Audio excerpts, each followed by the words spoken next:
الحمد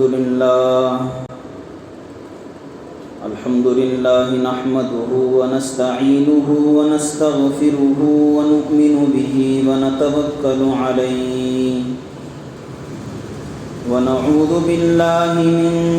شرور أنفسنا ومن سيئات أعمالنا من يهده الله فلا مضل له ومن يضلله فلا هادي له ونشهد أن لا إله إلا الله وحده لا شريك له ونشهد أن سيدنا ومولانا محمدا عبده ورسوله أما بعد فقد قال الله تبارك وتعالى في القرآن الكريم فأعوذ بالله من الشيطان الرجيم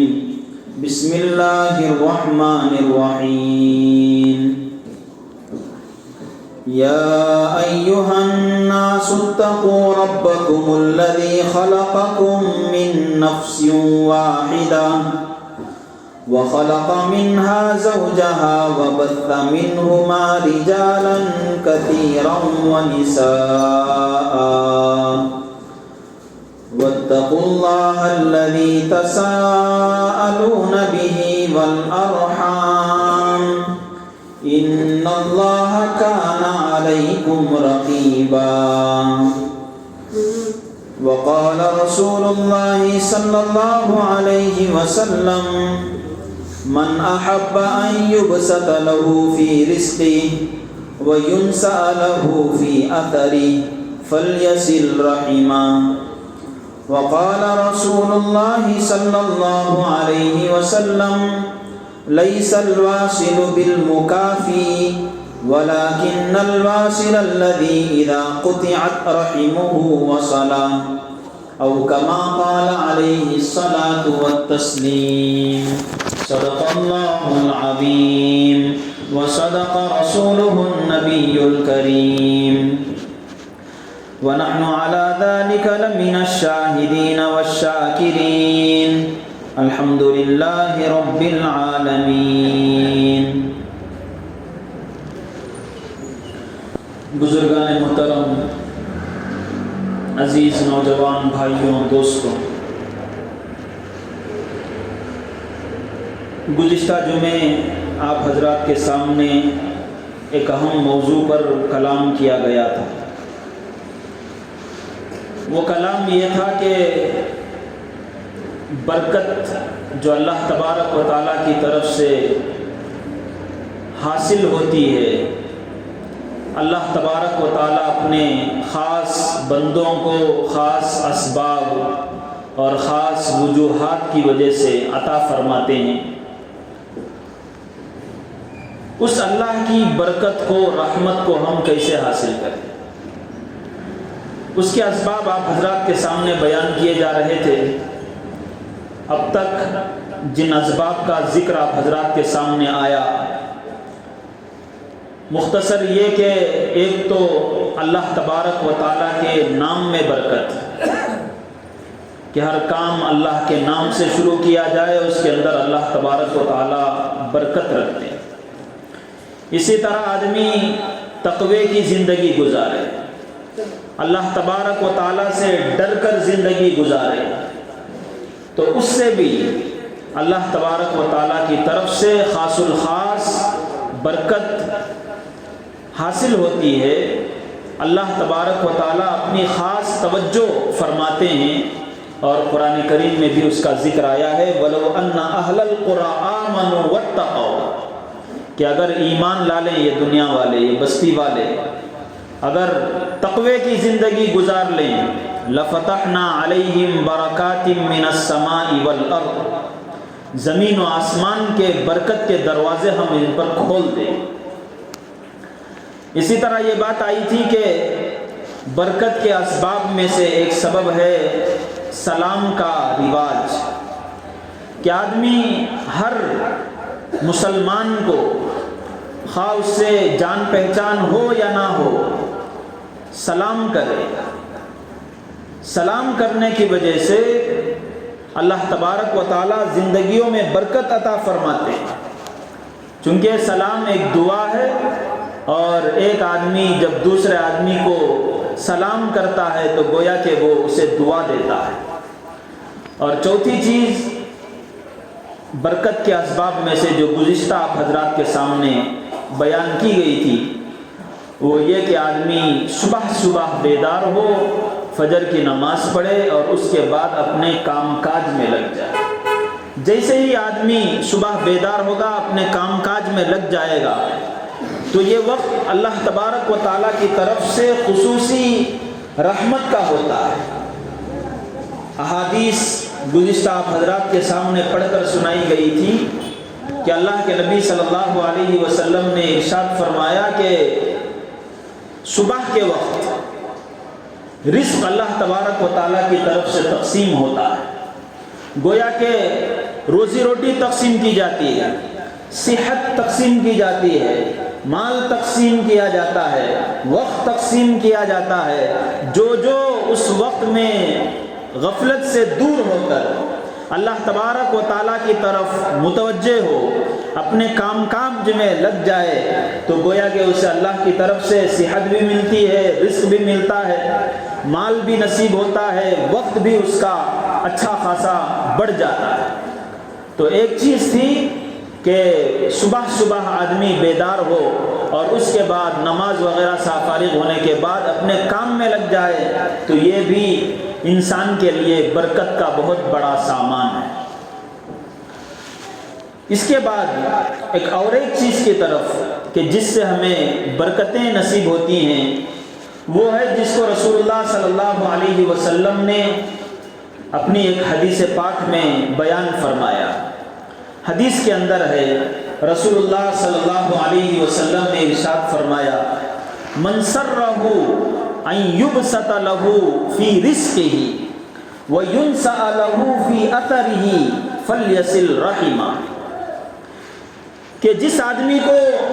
خوشی محسوس ہوتی ہو اس بات میں کہ اسے لمبی عمر دے دی جائے۔ ہم میں سے کون ایسا ہوگا جو لمبی عمر کا طلبگار اور خواہش مند نہ ہو؟ ہر آدمی یہی دل کے اندر تمنا رکھتا ہے، خواہش رکھتا ہے کہ مجھے جو زندگی نصیب ہوئی ہے، جس میں یہاں کچھ کر لے رہا ہوں، دنیا میں بھی میں لگا ہوا ہوں، دین کے کچھ کاموں میں لگا ہوا ہوں، مجھے اور زندگی مل جائے تاکہ میں اور مزید کچھ کام کر لوں، اللہ کو راضی کر لوں۔ ہم میں سے ہر ایک کی یہ خواہش ہوتی ہے کہ اسے لمبی زندگی نصیب ہو، چنانچہ لوگ ایک دوسرے کو دعائیں دیتے ہیں کہ اللہ لمبی زندگی عطا ہو۔ یہاں اللہ کے نبی صلی اللہ علیہ وسلم یہ فرما رہے ہیں کہ میں تم کو ایک چیز کی طرف توجہ دلا رہا ہوں، فوکس دینے کو کہہ رہا ہوں کہ اس چیز کو اگر تم لے لو گے، اختیار کر لو گے، تو تمہاری زندگی لمبی ہو جائے گی، صحت کے اندر برکت حاصل ہو جائے گی، عمر کے اندر برکت حاصل ہو جائے گی، کم وقت میں بہت بڑے بڑے کام تمہارے ہو جائیں گے۔ وہ کیا چیز ہے؟ اللہ کے نبی صلی اللہ علیہ وسلم نے ارشاد فرمایا، من سرہ ان یبسط لہ فی رزقہ، جسے روزی روٹی کے اندر اللہ تبارک و تعالیٰ پھیلاؤ کا اللہ کی طرف سے روزی روٹی کی وسعت کا جو طالب ہو، اور اپنی عمر میں برکت کا اور اپنی عمر کی لمبی ہو جانے کا کوئی طالب ہو، تو اللہ تبارک و تعالیٰ، اللہ کے نبی کہتے ہیں فلیصل رحمہ، چاہیے کہ وہ آدمی رشتہ داریوں کا پاس و لحاظ رکھے۔ رشتہ داریوں کا پاس و لحاظ رکھنا، حدیث کے اندر جیسا کہ کہا گیا کہ یہ زندگی میں برکت کی چیز ہے۔ آدمی جتنا رشتہ داریوں کا لحاظ رکھتا ہے، یہ جو کہا گیا ہے فلیصل رحمہ، چاہیے کہ وہ رشتہ داریوں کو ملا کر رکھے۔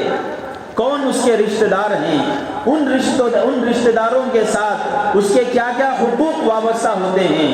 بیٹا ہے تو اس کا رشتہ باپ کے ساتھ ہے، ماں کے ساتھ ہے، اس کا رشتہ بھائی ہونے کے ناطے دوسرے بھائیوں کے ساتھ ہے، دوسرے بہنوں کے ساتھ ہے، شوہر کا رشتہ بیوی کے ساتھ ہے، بیوی کا رشتہ شوہر کے ساتھ ہے۔ اللہ کے نبی صلی اللہ علیہ وسلم نے فرمایا کہ ان رشتہ داریوں کا اگر لحاظ رکھا جائے گا تو اس کی برکت سے اللہ تبارک و تعالی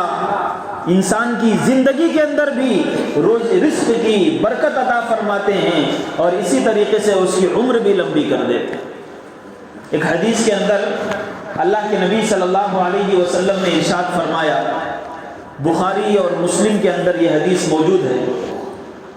فرمایا کہ جب اللہ تبارک و تعالیٰ نے اس دنیا کو پیدا کر کے اللہ تبارک و تعالیٰ فارغ ہو گئے، آسمان بنا دیا، زمین بنا دی، اور دیگر مخلوقات کو اللہ تبارک و تعالیٰ نے پیدا کر دیا۔ پیدا کرنے کے بعد رشتہ داری اس کو بھی اللہ تبارک و تعالیٰ نے پیدا کیا۔ تو اللہ نے جب تمام مخلوقات کو پیدا کیا تو رشتہ داری کھڑی ہوئی۔ اللہ نے اسے ایک خاص صورت عطا فرمائی تھی، کہاں؟ اپنے پاس۔ تو اللہ تبارک و تعالیٰ کے سامنے وہ کھڑی ہوئی اور اس نے کہا کہ ہذا مقام العائذ بک، کہ یا اللہ اس وقت میں آپ کے سامنے جو کھڑی ہوں، ایک مطالبہ میرا ہے، ایک چیز، ایک فیصلہ میں کرانے کے لیے آپ کے سامنے کھڑی۔ پوچھا گیا کہ کیا ہے؟ کہا کہ آپ نے مجھے پیدا کیا، چنانچہ میری وجہ سے باپ بیٹے کے درمیان رشتہ پیدا ہوتا ہے، ماں اور بچے کے درمیان رشتہ پیدا ہوتا ہے، بیوی اور شوہر کے درمیان رشتہ پیدا ہوتا ہے، رشتہ داری ہوں میں۔ لیکن آپ نے جب پیدا کیا تو میرے اندر آپ نے یہ چیز بھی رکھی، اس چیز کا بھی مجھے شعور عطا فرمایا کہ بہت سارے لوگ میرا لحاظ نہیں رکھیں، رشتوں کو کاٹیں گے، رشتہ داری کا لحاظ نہیں رکھیں گے، گویا کہ میرا لحاظ نہیں رکھیں گے۔ اور جب میرا لحاظ نہ رکھا جائے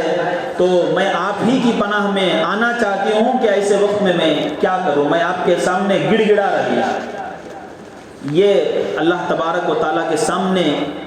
ایک مطالبہ رشتہ داری نے رکھا۔ اس پر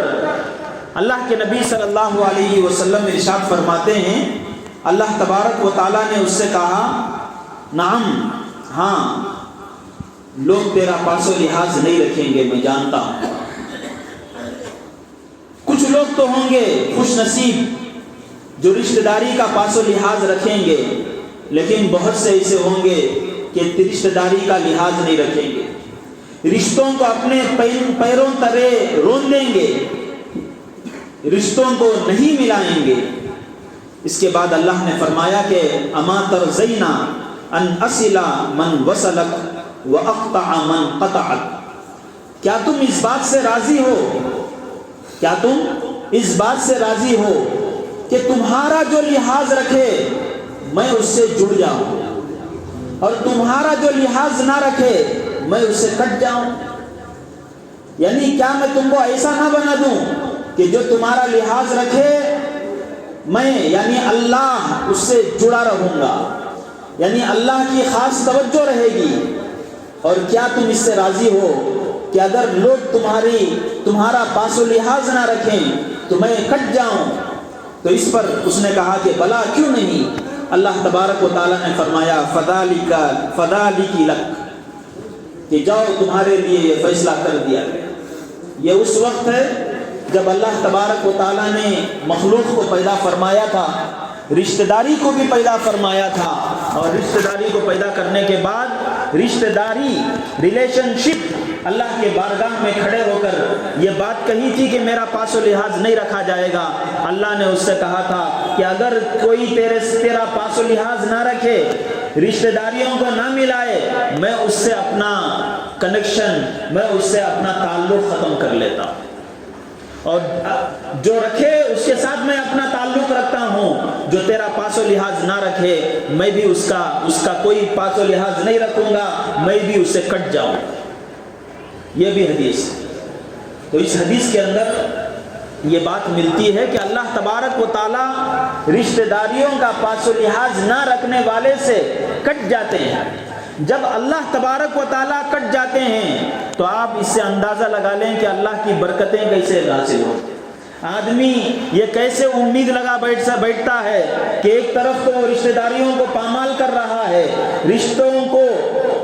جمائے رکھنے جوڑے رکھنے سے پیچھے ہٹ رہا ہے، اور وہ یہ امید لگائے رکھے کہ میرے مال میں برکت حاصل ہو جائے، میرے رزق کے اندر برکت حاصل ہو جائے، میری صحت کے اندر برکت حاصل ہو جائے، میری اولاد کے اندر رزق برکت حاصل ہو جائے۔ یہ امید لگانا بیکار ہے، اس لیے کہ اللہ تبارک و تعالیٰ نے صاف صاف اعلان کر دیا کہ اگر رشتہ داری کا پاس و لحاظ نہیں رکھیں گے تو اللہ تبارک و تعالیٰ بھی اپنا تعلق، اپنا کنیکشن اس سے کاٹ لیں۔ یہ ایسی چیز ہے جو ہم لوگوں کو جھنجھوڑنے والی ہے، ہم لوگوں کو ہلا کر رکھ دینے والی ہے، کہ جس میں یہ کہا گیا ہے کہ رشتہ داری کا لحاظ رکھنا اتنا بڑا سامان ہے، یعنی برکت کا سبب۔ لہٰذا بھائیوں، اس پیغام کو سامنے رکھنے کی ضرورت ہے۔ اللہ تبارک و تعالیٰ نے، رسول اللہ صلی اللہ علیہ وسلم نے رشتہ داری کو کتنی اہمیت دی۔ جب نکاح ہوتا ہے تو نکاح کے موقع پر 3 آیات کریمہ پڑھی جاتی ہے۔ اس کے اندر ایک آیت یہ بھی ہے جو سب سے پہلے نمبر پر پڑھی جاتی ہے، یا ایھا الناس اتقوا ربکم الذی خلقکم من نفس واحدہ۔ اے لوگوں، اللہ تبارک و تعالیٰ سے ڈرو، اس پروردگار سے ڈرو، خلقکم من نفس واحدہ، کہ جس نے تم کو ایک ہی ذات سے پیدا کیا۔ یہ توجہ دلائی جا رہی ہے، جب 2 خاندانوں کا ملاپ، جب 2 خاندانوں کا بندھن بنتا ہے، اللہ تبارک و تعالیٰ توجہ دلا رہے ہیں، رسول اللہ صلی اللہ علیہ وسلم ایک میسج دے رہے ہیں، یا ایھا الناس، اللہ تبارک و تعالیٰ کا پیغام سنا رہے ہیں، اے لوگوں، اللہ فرماتا ہے خلقکم من نفس واحدہ۔ یہ 2 رشتے، 2 خاندان جو آپس میں مل رہے ہیں، یہ نہ سمجھے کہ یہ اجنبی ہے، یہ اجنبی ہے۔ خلقکم من نفس واحدہ، اللہ تبارک و تعالیٰ نے ایک ہی ذات سے تم سب کو پیدا فرمایا۔ اس کے بعد فرمایا وَخَلَقَ مِنْهَا زَوْجَهَا، اسی ذات سے اس کا جوڑا پیدا کیا، یعنی حضرت آدم علیہ السلام کو پیدا کیا، اسی سے حضرت حوا علیہ السلام کو اللہ نے پیدا کیا۔ وَبَثَّ مِنْهُمَا رِجَالًا كَثِيرًا وَنِسَاءً، اور ان دونوں سے اللہ تبارک و تعالیٰ نے مردوں اور عورتوں کی ایک بڑی تعداد کو پھیلا دیا۔ یہ اللہ تبارک و تعالیٰ کیوں فرما رہے ہیں؟ نکاح کے موقع پر یہ آیت کریمہ کیوں پڑھی جاتی ہے؟ یہ ایسے ہی نہیں پڑھی جاتی، اس سے ایک پیغام دینا مقصود ہوتا ہے کہ 2 خاندان جب ایک ہو رہے ہیں تو آپس کے رشتے کا لحاظ رکھنا چاہیے، کہ یہ آپسی جو رشتے ہیں ایک دوسرے سے دور ہونے کے لیے نہیں ہیں، بلکہ یہ آپسی رشتے ایک ذات پر جا کر جڑ جاتے ہیں، ایک ذات پر جا کر جڑ جاتے ہیں۔ اس کے بعد فرمایا وَاتَّقُوا اللَّهَ الَّذِي تَسَاءَلُونَ بِهِ، لہٰذا اللہ تبارک و تعالیٰ سے ڈرو۔ اسی آیت کریمہ کے اندر ایک بات تو یہ کہی گئی کہ اللہ تبارک و تعالیٰ سے ڈرو جس نے تم کو پیدا کیا ایک ذات سے۔ اس کے بعد دوسری مرتبہ پھر کہا جا رہا ہے اللہ سے ڈرو۔ کیوں ڈرو؟ اللہ سے ڈرو الذی تساءلون بہ، کہ جس کے واسطے سے تم سوال کرتے ہو۔ اور اس کے بعد فرمایا والارحام، رشتہ داریوں سے بھی ڈرو۔ یہ نکاح کے موقع پر پڑھی جانے والی آیت کے اندر یہ پیغام ہے، رشتہ داریوں سے ڈرو۔ یہ رشتہ داریوں سے ڈرانے کی بات اسی لیے ہے کہ آدمی رشتے ناتوں کا جیسا لحاظ رکھنا ہوتا ہے ویسا لحاظ نہیں رکھتا، اور اس کی وجہ سے رشتے اجڑ جاتے ہیں، اور اس کی وجہ سے اللہ تبارک و تعالیٰ کی طرف سے اس پر بے برکتی اور نحوست اور اس طرح کی چیزیں، لعنت وغیرہ ڈال دی جاتی ہیں کہ اس کے بعد آدمی بس کہیں کا نہیں رہتا۔ تو اس آیت کریمہ کے اندر،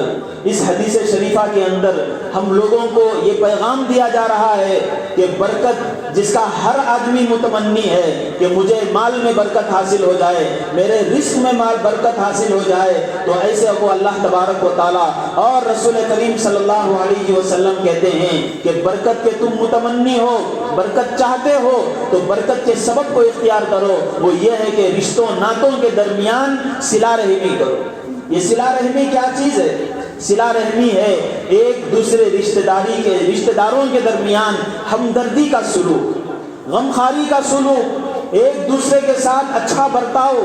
اور اس اچھے برتاؤ میں ایک دوسرے کے ساتھ ملاقات ہو تو خوشی کے چہرے کے ساتھ، کھلے ہوئے چہرے کے ساتھ ملاقات کریں۔ حدیث کے اندر آتا ہے کہ اس پر بھی نیکی ملتی ہے۔ ایک آدمی دوسرے آدمی کے سامنے آیا، فیس ٹو فیس ہوئے، کھل کر کھلے ہوئے چہرے سے ہنستے ہوئے ایک آدمی نے بس سامنا کر لیا، فیس کر لیا دوسرے کو، اس پر بھی کہا گیا ہے کہ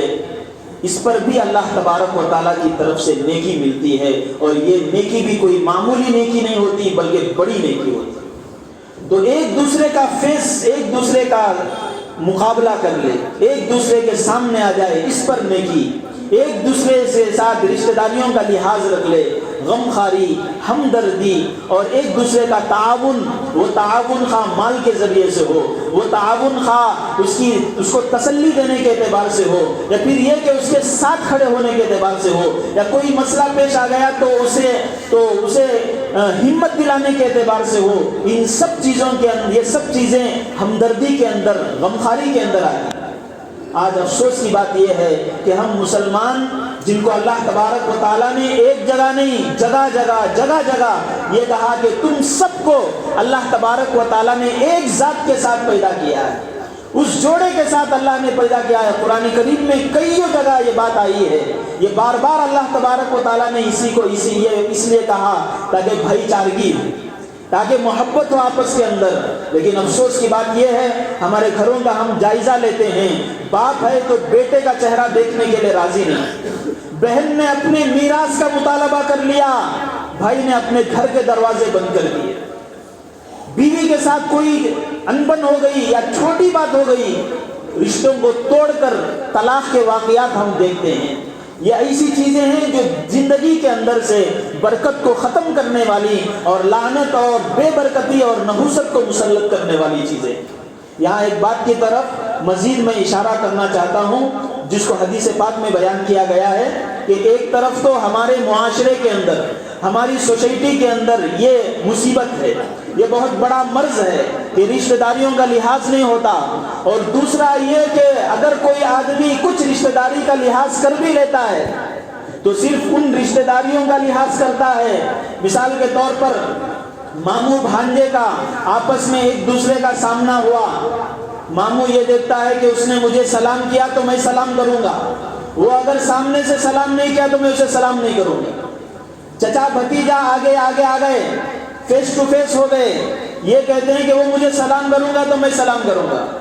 میں اسے شادی کو بلایا ہوں، اگر وہ میری بلائی ہوئی دعوت کی لاج رکھ کر آ جائے تو اس کے ساتھ میرا تعلق ہوگا، ورنہ میرا تعلق اس کے ساتھ نہیں ہوگا۔ یہ بھی ہے، حدیث کے اندر ہے، اس چیز کی بھی نشاندہی کی گئی، اس چیز کی بھی نشاندہی کی گئی ہے۔ کروڑوں مرتبہ اللہ کے رسول صلی اللہ علیہ وسلم پر ہماری طرف سے درود و سلام ہو، ہمارے اندر کی ایک ایک چیز کو پوائنٹ کر کے، اس پر فوکس دلا کر، جیسے نفسیاتی ہماری جو چیزیں ہوتی ہیں ان کو ایک ایک چیز کو پوائنٹ کر کے اللہ کے نبی صلی اللہ علیہ وسلم نے 1400 سال پہلے ہمارے لیے رہنمائی کے سامان فراہم کر دیے۔ رشتہ داری توڑنا ہے تو اس پر بھی تعلیم، اس پر بھی ہدایت۔ اگر یہ آدمی کر رہا ہے کہ وہ اب رشتہ رکھے گا تو میں رشتہ رکھوں گا، وہ میرے ساتھ ہمدردی کرے گا تو میں ہمدردی کروں گا، کہتے ہیں کہ یہ بھی صلہ رحمی نہیں ہے۔ فرمایا رسول اللہ صلی اللہ علیہ وسلم نے، لیس الواصل بالمکافی، برابر سرابری کام کرنے والا صلہ رحمی کرنے والا نہیں ہے۔ وہ سلام کیا، میں بھی اسے سلام کیا، یہ صلہ رحمی نہیں۔ وہ ہمارے گھر میں آ کر میرے ساتھ ہمدردی کا سلوک کیا، میں بھی اس کے ساتھ ہمدردی کا سلوک کیا، یہ صلہ رحمی نہیں۔ صلہ رحمی تو وہ ہے، اللہ کے نبی صلی اللہ علیہ وسلم نے ارشاد فرمایا، لیس الواصل بالمکافی ولکن الواصل الذی اذا قطعت رحمہ وصلها، کہ صلہ رحمی یہ نہیں ہے کہ برابری کی جائے، صلہ رحمی یہ ہے کہ ہمارا رشتہ دار منہ موڑے، ہمارا رشتہ دار سلام کا جواب نہ دے، ہمارا رشتہ دار اگر ہماری شادی بیاہ میں شرکت نہ کرے تب بھی ہمارا معاملہ اس کے ساتھ ایسے ہو کہ ہم ذرہ برابر بھی اپنے تعلق میں، اپنے ریلیشن میں کمی نہ پیدا کرے۔ یہ ہے رشتہ داری، یہ ہے صلہ رحمی، جس کے بارے میں کہا گیا ہے کہ اس رشتہ داری کو جوڑیں گے تو اللہ تبارک و تعالیٰ کی طرف سے برکتوں کا نزول ہوگا، اللہ تبارک و تعالیٰ کی طرف سے رحمتوں کا نزول ہوگا، اللہ تبارک و تعالیٰ کی خصوصی توجہات حاصل ہو جائیں گی۔ آپ اندازہ لگائیے، آپ ذرا سوچئے کہ معاشرے کے اندر ہم میں سے کتنے لوگ ایسے ہیں جو اس بات کا شکوہ کرتے ہیں ہماری صحت صحیح نہیں رہتی، میں اتنا کماتا ہوں لیکن اتنا کمانے کے باوجود مال میرا باقی نہیں رہتا۔ اللہ کے نبی صلی اللہ علیہ وسلم نے جو چیزیں برکت کی عطا بیان کی ہیں ان چیزوں کا ہم لحاظ نہ رکھ کر یہ شکوہ شکایت کرتے رہیں کہ ہمارے مال میں برکت نہیں، ہماری صحت کے اندر برکت نہیں، ہمارے رزق کے اندر برکت نہیں، ہمارے وقت کے اندر برکت نہیں، تو یہ ایسی ہی چیز ہے کہ ڈاکٹر نے کسی کو کوئی بیماری کا علاج بتا کر اس کے ہاتھ میں گولیاں بھی دے دیا کہ تم یہ کھا لو، تمہاری شفا حاصل ہو جائے گی، لیکن وہ مریض کھانے کے لیے تیار ہے۔ یہ جو قرآن کریم کے بارے میں کہا گیا یہ شفا ہے، یہ کیا ہے؟ یہ قرآن کریم شفا، اور قرآن کریم کا مفہوم، قرآن کریم کی تشریح، قرآن کریم کے آیات کا ایکسپلینیشن یہ اللہ کے نبی صلی اللہ علیہ وسلم کی احادیث ہے۔ قرآن کریم جب شفا ہے تو اس کے ایکسپلینیشنز بھی، اس کی تشریحات بھی، اس کے مفاہیم بھی جو حدیثوں کی صورت میں ہیں وہ بھی ہمارے لیے شفا ہیں۔ ان کے اندر ہمارے معاشرے کے مرض کو بتلایا گیا ہے، ہمارے معاشرے کے اندر، ہمارے گھروں کے اندر جو بیماریاں آ رہی ہیں، مال کی بے برکتی، رزق کی بے برکتی، صحت کی بے برکتی، ایک ایک کو پوائنٹ آؤٹ کر کے ہمیں توجہ دلائی جا رہی ہے، لیکن افسوس کی بات یہ ہے کہ ان سب چیزوں کے ہوتے ہوئے ہم لوگ ان چیزوں کو عمل میں لانے کے بجائے بس ہم اپنی زندگی کو کرتے رہتے ہیں، بس زندگی چل رہی ہے۔ اللہ کے نبی صلی اللہ علیہ وسلم نے جو علاج بتایا اس علاج کو حاصل کرنے کے لیے ہم لوگ تیار نہیں، تو لہٰذا یہ آیت کریمہ، یہ مضمون قرآن نے آیات کو سامنے رکھ کر، احادیث شریفہ کو سامنے رکھ کر آپ حضرات کے سامنے اسی لیے لایا گیا تاکہ ہم سب لوگوں کے دلوں کے اندر یہ چیزیں کچھ حرکت پیدا کریں، کچھ ہمارے اندر جذبہ پیدا ہو۔ یہاں سے اٹھنے سے پہلے آدمی یہ ارادہ کر کے جائے میرا فلاں رشتہ دار، اس سے میری لڑائی ہو گئی تھی، میرا بھائی ہے، میری بہن ہے، ایک مرتبہ کسی چھوٹی بات پر ہمارا رشتہ ختم ہو گیا تھا، اس کا چہرہ میں دیکھنا نہیں چاہ رہا ہوں، وہ میرا چہرہ نہیں دیکھنا چاہ رہی ہے۔ میں اب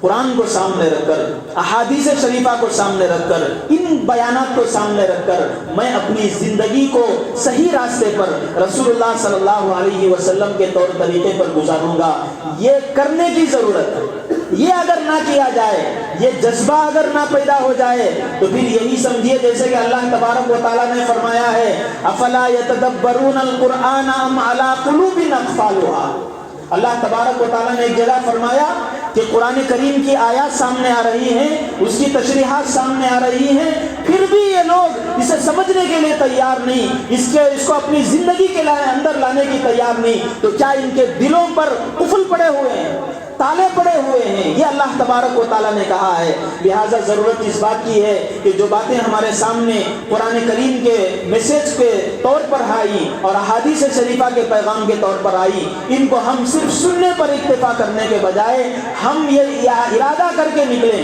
یہیں سے ارادہ کر کے نکلیں کہ میرا فلاں سے رشتہ ختم ہو گیا تھا، میرا فلاں سے تعلق ختم ہو گیا تھا، میری بہن ناراض، میرا بھائی ناراض، میری ماں ناراض، میری بیوی ناراض، میں اب ان کے ساتھ رشتہ جوڑوں گا، توڑنے کے بجائے جوڑنے کی کوشش کروں گا۔ یہ جیسے ہی یہ بات آ جاتی ہے تو سمجھیے اس بیان کا بھی فائدہ ہوگا، قرآن آیات احادیث شریفہ کی جو تشریحات ہمارے سامنے آئی ان کا بھی فائدہ ہوگا، لیکن اگر یہ جذبہ پیدا نہیں ہوا تو یہ سب چیزیں بیکار ہو جائیں۔ کوشش اس بات کی کریں کہ جو باتیں کہی گئی ہیں ان پر اللہ تبارک و تعالی ہمیں عمل کرنے کی توفیق عطا فرمائے۔ اس پر سوچیں، بعض لوگوں کے خیال میں، دلوں میں یہ بات آتی ہے میں ملوں گا بھی تو بھی وہ آ کر ویسے ہی رہے گی، میرا تعلق اس کے ساتھ قائم ہو بھی گیا تب بھی وہ اس کا مزاج ایسا ہے، اس کی طبیعت ایسی ہے، اس کا کیریکٹر اور کردار ایسا ہے، یہ بھی خیال ہوگا۔ وہ بھی بات بھی اللہ کے نبی صلی اللہ علیہ وسلم نے بیان کر دی کہ برابری سرابری کے بجائے جو رشتہ توڑنے کا کام کرتا ہے اس کے ساتھ ہم نے جڑے رہنے کا کام کیا تو اصل صلہ رحمی ہے۔ اور یہاں تک یہ بات بھی کہی گئی کہ سامنے والا احادیث ہی کے